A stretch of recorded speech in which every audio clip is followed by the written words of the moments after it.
Elon Musk's brain implant startup Neuralink is accepting applications for a second human trial participant to test its device, the billionaire said on X Friday.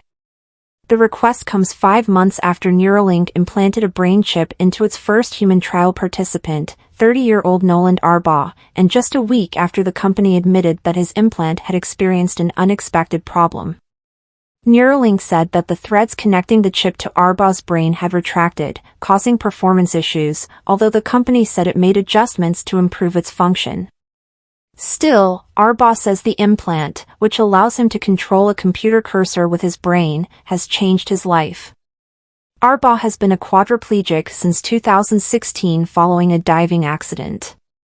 "I didn't have anything to wake up for in the morning, and this has changed that for me," Arbaugh told Good Morning America in an interview that aired on Friday. "I was just very happy that I would be a part of something that I believe is so monumental. This is the next step forward of helping people with paralysis." Now, Neuralink is seeking more people like Arbaugh to test out its brain chip. If you have quadriplegia and want to explore new ways of controlling your computer, we invite you to participate in our clinical trial, the company said on X. Ultimately, Neuralink's ambition is to use implants to connect human brains to computers to help, for example, paralyzed people to control smartphones or computers or blind people to regain sight. Like existing brain-machine interfaces, the company's implant would collect electrical signals sent out by the brain and interpret them as actions. The current trial participants will be part of what Neuralink is calling its PRIME study, short for Precise Robotically Implanted Brain-Computer Interface. The intent is to study the safety of its implant and surgical robot and to test the functionality of its device, the company said in a 2023 blog post. The company says it is enrolling trial patients who have limited or no ability to use both hands due to cervical spinal cord injury or amyotrophic lateral sclerosis, ALS. Trial patients have chips surgically placed in the part of the brain that controls the intention to move.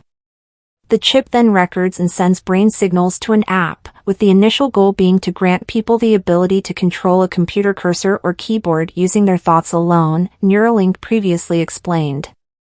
About a month after the operation, Musk said Arbaugh could control a computer mouse with his brain. Neuralink later posted a video showing Arbaugh using only his brain to play chess on a computer. But after his device developed an unexpected issue stunting its data processing speeds and performance, Arbaugh told Good Morning America that he cried afterwards. "It was very, very hard to give up all of the amazing things that I was able to do," he said. However, Neuralink says the issue was part of its learning process. "The reason we do clinical trials and early feasibility trials is to uncover these sorts of issues as early as possible before they get marketed," DJ Seo, who co-founded Neuralink with Musk, told Good Morning America. "We rolled up our sleeves and found various different ways for Noland to be able to recover his performance, which we have successfully been able to do. Consumers will not have widespread access to the technology anytime soon. Before Neuralink's brain implants hit the broader market, they'll need broader regulatory approval,